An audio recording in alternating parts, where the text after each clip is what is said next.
Nehemiah 2:17, it is the theme of 2024 this year. Katay kay ni tema tayo tatangan tawon kat itiday kay kalibro kay Nehemiah 2:17. Let me see, children. Big, Children, big. hello. Hi. Can you read English? Makabasa kayo ti English? Opo, Lily. Come on, let's read together with me. Kay basaan tayo? The violet color. Violet color. Ati violet. 1, 2, 3, go.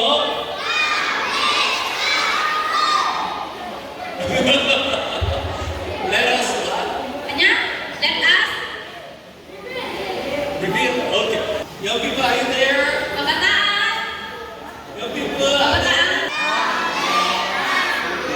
Okay, come. Let us repeat. Our adult group. Let's read together. 1, 2, 3, go. Maybe. Last December, I was in great difficulties. Kat napadapas nga din siyempre, kat na adaan ang iti panagriklikan kay naka-tiyempo. It seems like all our ministry stagnated, Kat kas na rin yung ministry tayo kung iti trabaho tiya po, kat kas na isang nagtao na wag and even our relationship is in difficulties. kat kas na matitipan na ipagrelasyon tayo, may sakit kas na iti panagriklikan. Personally, my future seems so dark.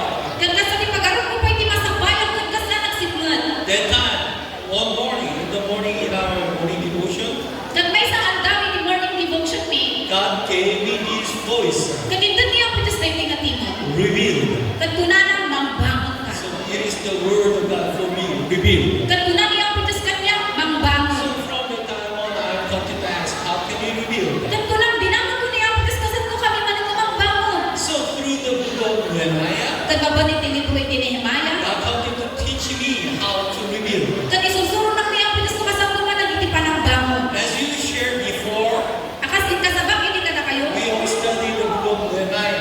Kat inagal tayo ni libro ni Nehemiah. Even I will make it short about you can understand. Kat iya babak tayo kat among kamawatan niyo. That time, Nehemiah came back as the governor of Judah. Kat hindi nagsuli ni Nehemiah dito Juda kas may sa gobernador. But as he come to know the situation of Jerusalem, Kat hindi naamuan natin kasasaan iti Jerusalem. he heard first Kat nangdagdagay muna. the word of Jerusalem city were already destroyed. Kat hindi pa din iti day nakasyudad kat natataulan. Already more than 100 years ago, Kat napalapat iti sa makasok na tawon. destroyed. Kat natataulan.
Nagsiserve sa Lord, nagmi-ministry dito at saka napakabuti nga po talaga ng ating Panginoon na patuloy po akong binibless, patuloy po akong pinumotivate at nagiging faithful ng dahil po sa Kanya. Siguro para po sa ating lahat is tulad ko, marami din po mga pinagdadaanan.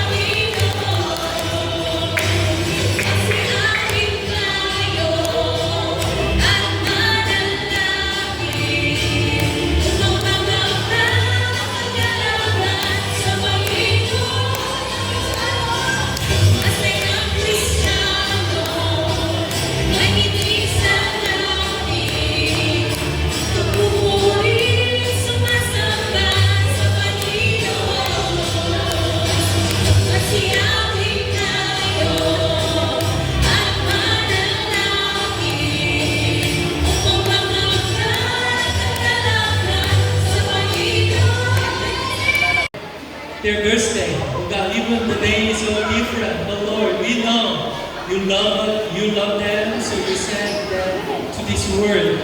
And as you send them, you have a great plan for their life. Surely you will bless them so that, Lord, they can be a blessing to other people. So Lord, it is all our prayers, strengthen them.